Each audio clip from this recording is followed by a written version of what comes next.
കണ്ണുകളുള്ള ഒരു വലിയ ഇരുണ്ട പക്ഷി. ചെർണോബിൽ ആണവോർജ നിലയത്തിന് ചുറ്റുമുള്ള പ്രദേശത്ത് നിരവധി പേരാണ് ഇത്തരത്തിലൊരു ജീവിയെ കണ്ടത്. മനുഷ്യന്റെ ഉടലും പക്ഷിയുടെ തലയുമുള്ള ഭയാനകമായ ജീവി. ചിറകുകളുള്ള ഭീമാകാരമായ മനുഷ്യൻ എന്നൊക്കെയാണ് ഇതിനെ നാട്ടുകാർ വിശേഷിപ്പിച്ചത്. The black bird of Chernobyl എന്നത് പിന്നീട് അറിയപ്പെട്ടു. വരാനിരുന്ന ആപത്തിനെ മുൻകൂട്ടി അറിയിക്കാനെത്തിയ പക്ഷി. ഒരിക്കലും മറക്കാൻ കഴിയാത്ത ഒരു വലിയ ആണവ ദുരന്തത്തിനാണ് 1986 ഏപ്രിൽ 26 ലോകം സാക്ഷ്യം വഹിച്ചത്. സോവിയറ്റ് യൂണിയന്റെ തകർച്ചയ്ക്ക് ആധാരമായി മാറിയ ഒരു സംഭവം കൂടിയായിരുന്നു ചെർണോബിൽ ആണവ നിലയത്തിലുണ്ടായ മഹാദുരന്തം.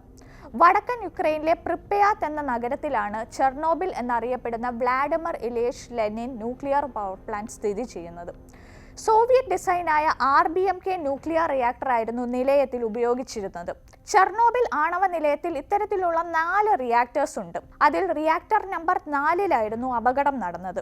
ഒരു സേഫ്റ്റി ടെസ്റ്റിനിടയിൽ ഉഗ്ര ശബ്ദത്തിൽ റിയാക്ടർ കോർ പൊട്ടിത്തെറിച്ചു. റിയാക്ടറിന്റെ രൂപകൽപ്പനയിലെ പിഴവുകളാണ് ഈ മഹാദുരന്തത്തിന് വഴിവെച്ചത്. ഓപ്പറേറ്റർമാരുടെ അശ്രദ്ധ കൂടിയായപ്പോൾ ഹിരോഷിമയിൽ സംഭവിച്ചതിന്റെ 100 ഇരട്ടി ആഘാതത്തിലുള്ള ഒരു സ്ഫോടനമായി അത് മാറി. അതേ തുടർന്നുണ്ടായ തീപിടുത്തത്തെ നിയന്ത്രിക്കാൻ സംഭവ സ്ഥലത്ത് അഗ്നിശമന സേനാ അംഗങ്ങൾ ഓടിയെത്തി. പക്ഷെ അതിലൊന്നും ആ തീ അണഞ്ഞില്ല. ശാസ്ത്രജ്ഞരും ഖനിത്തൊഴിലാളികളും സൈനിക സേനയും ഉൾപ്പെടെയുള്ള ഒരു നീണ്ട നിരയാണ് ഡിസാസ്റ്റർ മാനേജ്മെന്റിനായി പ്രിപ്പയാറ്റിലെത്തിയത്. നിരവധി കഥകളാണ് ദുരന്തവുമായി ബന്ധപ്പെട്ട് പിന്നീട് പ്രചരിച്ചത്. സഹായവുമായി എത്തിയ അന്യഗ്രഹ ജീവികളുടെ കഥയാണ് അതിലൊന്ന്. ദുരന്തത്തിന് പിന്നാലെ പ്രദേശത്ത് 1-ലധികം പേടകങ്ങളെ അല്ലെങ്കിൽ UFOകളെ കാണാൻ സാധിച്ചു എന്നാണ് പറയപ്പെടുന്നത്.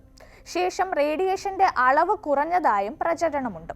ചെർണോബിലിൽ മാത്രമല്ല, ഫുക്കുഷിമയിലെ ദുരന്തത്തിലും ഇത്തരം UFOകൾ സഹായവുമായി എത്തിയെന്ന് പറയപ്പെടുന്നു. മഹാദുരന്തം നടന്ന് 39 വർഷങ്ങൾ പിന്നിടുമ്പോഴും പ്രദേശം അടുത്ത 20,000 വർഷത്തേക്ക് മനുഷ്യവാസ യോഗ്യമല്ല എന്നാണ് വിലയിരുത്തൽ. റിയാക്ടറിന് ചുറ്റുമുള്ള 30 കിലോമീറ്റർ പ്രദേശം സോവിയറ്റ് യൂണിയൻ എക്സ്ക്ലൂഷൻ സോണായി പ്രഖ്യാപിച്ചു. 3.5 ലക്ഷത്തോളം പേർക്ക് സ്വന്തം വീട് ഉപേക്ഷിച്ച് പോകേണ്ടി വന്നു.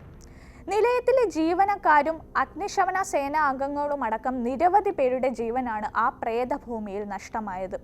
സർക്കാർ പുറത്തുവിട്ട മരണസംഖ്യ 31. റേഡിയേഷൻ മൂലം കുട്ടികളും കൗമാരക്കാരും അടക്കം 6000 പേർക്ക് ക്യാൻസർ ബാധിച്ചു എന്നാണ് കണക്കുകൾ സൂചിപ്പിക്കുന്നത്. എന്നാൽ ഈ കണക്കുകളുടെ വിശ്വസനീയത ചോദ്യം ചെയ്യപ്പെട്ടിരുന്നു.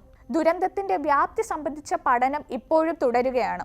മറ്റ് അപകടങ്ങൾ പോലെ അല്ല ആണവ അപകടം. റേഡിയേഷൻ ഏറ്റുകഴിഞ്ഞാൽ അത് ശരീരഘടനയെ ബാധിക്കുന്നതിനാൽ അടുത്ത തലമുറയ്ക്ക് പോലും അതിൻ്റെ പ്രത്യാഘാതമുണ്ടാകും. ബ്ലാക്ക് ബേർഡും UFOയും എല്ലാം കെട്ടുകഥകൾ മാത്രമാണ്. പക്ഷെ അവിടെ നടന്ന ദുരന്തം ലോകത്തിലെ ഏറ്റവും മാരകമായ ഒന്നായി ചരിത്രത്തിൽ ഇടം പിടിച്ചു. ചെർണോബിൽ ദുരന്തത്തിൽ പൊലിഞ്ഞ ജീവന്റെ യഥാർത്ഥ കണക്ക് ഇന്നും കൃത്യമായി പറയാനാവില്ല. പക്ഷെ മാനവരാശിയെ ഒന്നാകെ തല കുനിപ്പിക്കുന്ന ഒരു സംഭവം തന്നെയാണ് അന്നവിടെ നടന്നത്.